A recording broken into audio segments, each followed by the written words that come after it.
என் அன்பு செல்வங்களே, என் மகள் என்னிடம் சில கோரிக்கைகளை முன்வைக்கிறாள். என் மகளுடைய கோரிக்கைகளை ஏற்றுக்கொண்டு நான் அதற்கான விளக்கங்களை என் மகளுக்கு கொடுத்தேன். என் மகள் என்னிடம் என்ன கோரிக்கைகளை வைத்தாள், அதற்கு நான் என்ன விளக்கங்களை தந்தேன் என்பதை இக்கதையை கேட்டு தெரிந்து கொள்ளுங்கள் என் தங்கங்களே.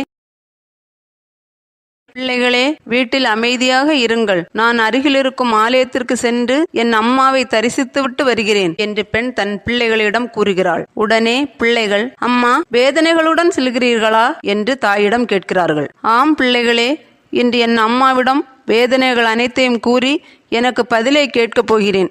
என் மனவேதனைகளை புரிந்து கொண்டு என் அம்மா எனக்கு பதில் கூறுகிறார்களா இல்லை அமைதியாக இருக்கிறார்களா என்று பார்த்துவிட்டு வருகிறேன். சென்று வருகிறேன் பிள்ளைகளே என்று கூறிவிட்டு ஆலயத்திற்கு செல்ல தயாராகிறாள். சென்று வாருங்கள் அம்மா என்று கூறி குழந்தைகள் தன் தாயை வழி அனுப்பி வைத்துவிட்டு தன் வீட்டிற்குள் சென்று அமர்கிறார்கள். பெண் நேராக ஆலயத்திற்கு சென்று அன்னை ஆதிபராசக்தியின் முன் நின்று வணங்குகிறாள். அன்னையை வணங்கிவிட்டு கோரிக்கைகளை கூறத் தொடங்குகிறாள். அம்மா, நான் உங்கள் மகள் வந்திருக்கிறேன். நான் சிறு வயதிலிருந்து இப்போது வரை உங்களைத்தான் வணங்கி கொண்டிருக்கிறேன் அம்மா.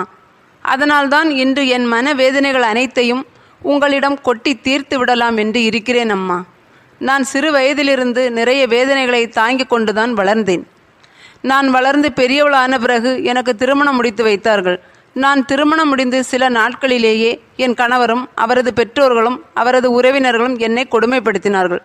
தொட்டதற்கு எல்லாம் குற்றம் கண்டுபிடித்து கொண்டிருந்தனர். இவற்றை எல்லாம் சகித்து கொண்டே பல நாட்களை கழித்தேன். எனக்கு ஒரு ஆணும் பெண்ணும் என 2 குழந்தைகள் இருக்கின்றனர். சில வருடங்கள் கழித்து என் கணவரின் வேலை காரணமாக நாங்கள் தனி குடித்தனம் சென்றோம்.